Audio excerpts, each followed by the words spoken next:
우리 기도하고 찬양하겠습니다. 하나님 감사합니다. 이 시간에 우리가 이 밤에 주님 앞에 나와 기도할 수 있게 해주신 것 감사를 드립니다.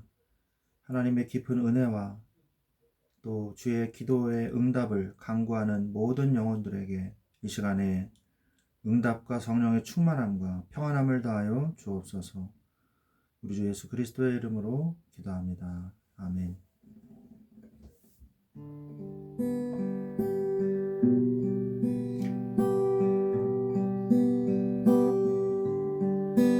내 임금 예수 내 주여 이 죄인이 주님 앞에 한없는 은혜 받고서 내 생명 드리오니 그 풍성하시는 정을 주 내게 내려주소서. 내 임금 예수 내 주여 내 허물을 덮으시고 주 십자가에 흘리신 그 피를 믿는 마음 보사 그 중한 죄를 사하여 참 평안한 맘 주소서. 내 임금 예수 내 주여 주 내에 감격하여 한없는 감사 찬송을 내 주님 앞에 드리오며 내 맘과 정성 다하여 늘 기뻐하며 살리라. 내 임금 예수 내 주여 이 마음과 이 천한도 그 보배 피로 값주고 주 친히 사신 것이오니 나 이제 사나 죽으나 주 뜻만 따라 살리라. 그 보배 피로 값주고 주 친히 사신 것이오니 나 이제 살아 죽으나 주 뜻만 따라 살리라.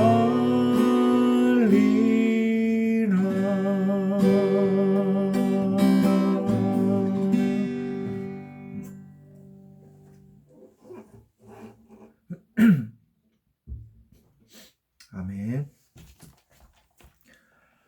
네, 하나님 말씀 창세기 37장 5절부터 9절까지 말씀을 보도록 하겠습니다. 창세기 37장 5절부터 9절 말씀 요셉이 꿈을 꾸고 자기 형들에게 말하매 그들이 그를 더욱 미워하였더라. 요셉이 그들에게 이르되 청하건대 내가 꾼 꿈을 들으시오. 우리가 밭에서 곡식단을 묶더니 내 단은 일어서고 당신들의 단은 내 단을 둘러서서 절하더이다. 그의 형들이 그에게 이르되 내가 참으로 우리의 왕이 되겠느냐 참으로 우리를 다스리게 되겠느냐 하고 그의 꿈과 그의 말로 말미암아 그를 더욱 미워하더니 요셉이 다시 꿈을 꾸고 그의 형들에게 말하여 이르되 내가 또 꿈을 꾼즉 해와 달과 11별이 내게 절하더이다 하니라. 아멘. 네. 성경에서 아니 창세기에서 제일 억울한 사람은 누굴까요? 제일 누명을 많이 쓴 사람이 바로 누구냐? 바로 요셉입니다. 요셉은요, 정말 억울하게 형들에게 미움을 받아서 어디로 가요? 구덩이에 빠져요. 형들이 나를 배신하고 나를 죽이려고 했다는 것 자체도 굉장한 배신감을 느끼게 됩니다. 왜 이런 일이 벌어졌을까요? 요셉에게는요, 베냐민밖에 친형제가 없어요. 다른 형들은 다 누구예요? 바로 이복 형제들이거든요. 베냐민만 친동생이잖아요. 그러니까 자기 편이 없어. 그러니까 요셉을 죽이려고 했을 때, 야, 너희들 왜 그래? 이렇게 얘기해 주는 사람이 없었어요. 나중에 이제 이 장남인 르우벤과 또 유다가 나서서 그를 살리려고 했지만 오히려 더 먼 곳으로 보내버렸잖아요. 그죠? 그런 일들이 벌어졌지 않습니까? 그래서 우리가 그 말씀을 이렇게 쭉 보면 요셉이 굉장히 어려운 일을 많이 당하거든요. 형들에게 일단 배신당했죠. 그 다음에 노예로 팔렸죠. 노예로 팔렸어요. 노예로 팔렸는데 좀 성공하는 듯 싶었습니다. 왜요? 가정 총무가 됐잖아요. 성공했잖아요. 그리고 어느 정도 뭐 이제 숨통이 좀 트이고 잘 사나 싶었는데 또 어떤 일이 벌어져요? 포디발의 아내 때문에 또 누명을 뒤집어 쓰고 어디로 가요? 감옥으로 가지 않습니까? 감옥으로 가서 이 빵 관원장과 술 관원장에게 다 이야기를 해줬어요. 당신은 풀려나게 될 것이고 당신은 예? 나무에 매달려서 새에 먹이가 될 것이고 이렇게 얘기해 줬어요. 그럼 술 관원장은 풀어줘야 될 거 아닙니까? 술 관원장이 까맣게 잊어먹어요. 이렇게 또 억울한 일이 어디 있습니까? 그죠? 그런데 요셉이 그 억울하고 힘든 그 문제와 사건을 견딜 수 있었던 그 힘의 원천은 무엇일까요? 우리가 이것을 알 수 있어야 되는 것이죠. 그게 뭐냐? 요셉은요, 분명히 미래를 봤어요. 요셉이 하나님이 주신 은사가 있었어요. 그게 뭐냐? 꿈으로써 미래를 깨닫는 은사가 있었어요. 그가 17세에 벌써 깨달았지 않습니까? 미래를 다 본 거예요. 어떻게 될지 다 알았던 거예요. 그래서 무슨 일이 벌어지나 보자. 그래. 이 일이 바로 그 일이구나. 알 정도로. 그죠? 나의 곡식단이 있는데 당신들의 곡식단, 형들의 곡식단이 나의 곡식단에게 절을 하고 해와 달과 11별들이 내게 절하더이다. 이미 다 본 거예요. 그 꿈을 다 해석한 거예요. 어디로 갈지도 다 알았을 겁니다. 왜? 바로 술관원장, 빵관원장의 모든 이 꿈도 다 해석을 해줬잖아요. 그리고 바로왕의 꿈도 다 해석을 해줬잖아요. 요셉이 성경에 보면은 3번을 나와요. 3번. 꿈을 해석해 주는 게 3번이나 나옵니다. 요셉은요 이미 미래를 다 봤을 겁니다. 그래서 형들이 구덩이에 집어넣자. 그래서 이제 시작이구만. 이제 그 꿈이 이루어지는 시작이군. 이 노예로 잡혀갈 때도 내가 이렇게 노예로 가는 거구나. 일단 애굽으로 가야지. 노예로 가지만 애굽으로 가는 게 맞아. 이것도 다 꿈에서 본 거야. 내가 이제 가정 총무가 됐구나. 이제 보디발이 아내가 나를 유혹하겠구나. 다 알고 있었을 거예요. 얼마나 지혜롭습니까? 모든 걸 다 알고 있었을 거예요. 빵 관원장과 술 관원장을 만나게 될 것도 이미 알고 있었을 거고, 좀 있으면은 당장은 술 관원장이 나를 부르지 않겠지만 바로가 꿈을 꿀 때 하나님이 나를 바로 앞에 세우시겠구나. 나는 이제 총리가 되겠구나. 다 알고 있었던 거예요. 미래를 알고 있는 사람은 미래가 두렵지 않잖아요. 문제와 사건이 나를 망하게 하는 사건이 아니라는 걸 알 수 있기 때문입니다. 자, 우리라면 어떻게 했을까요? 우리는 미래를 알 수가 없죠. 미래에 어떤 일이 일어날지 구체적으로 요셉과 같이 우리가 알 수는 없습니다.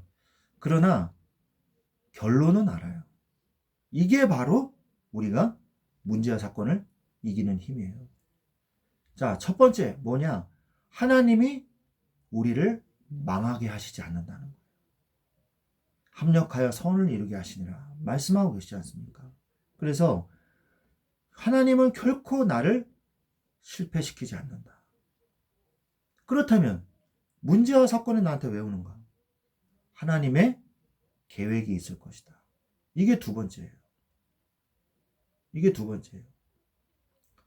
그래서 이 맨 처음 거를 제가 사실 얘기를 안 했는데, 첫 번째는 뭐냐면 내가 하나님의 자녀다.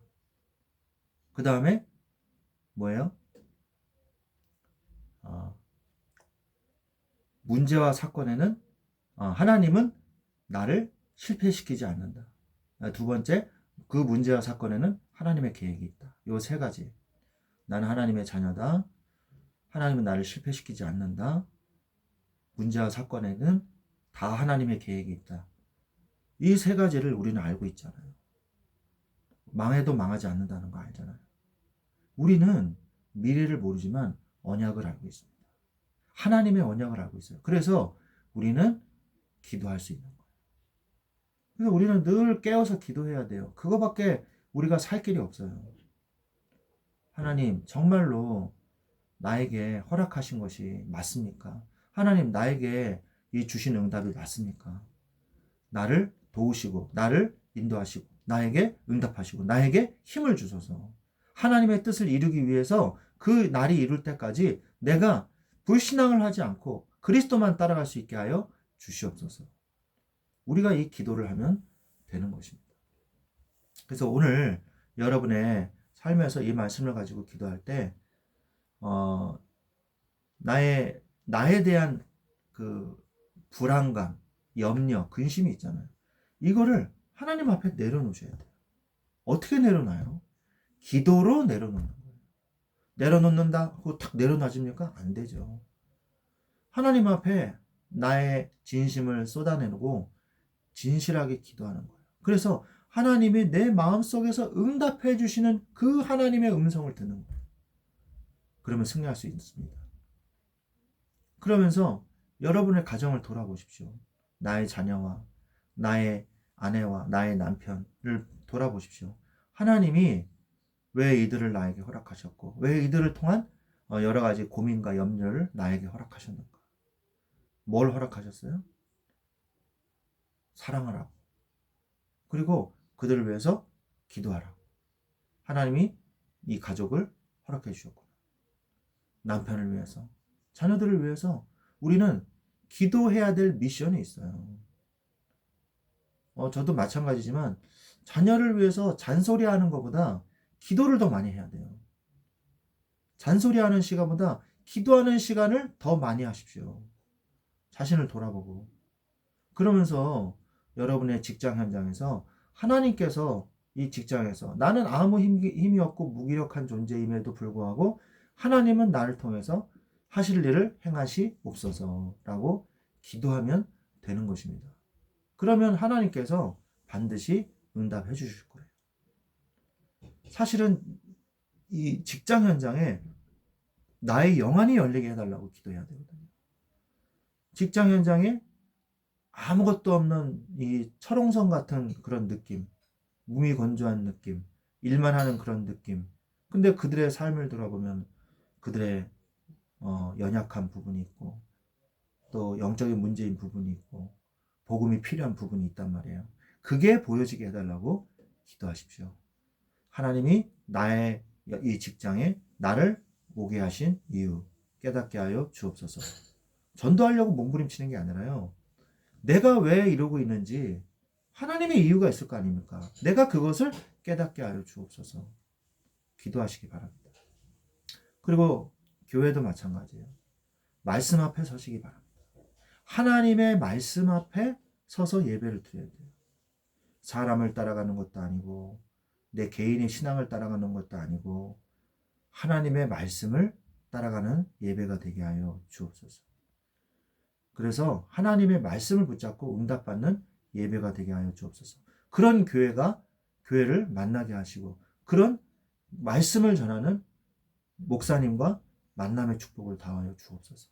이 기도하셔야 돼요. 세상이 얼마나 악합니까? 그죠?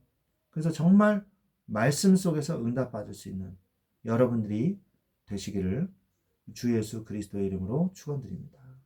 같이 기도하겠습니다. 하나님 감사합니다. 오늘도 그리스도와 함께 임마누엘을 누리게 하셔서 오늘 하루를 마무리할 수 있게 해주셔서 감사를 드립니다. 우리의 마음과 생각 속에 두렵고 떨리는 마음이 있습니까? 불신앙의 마음이 있습니까?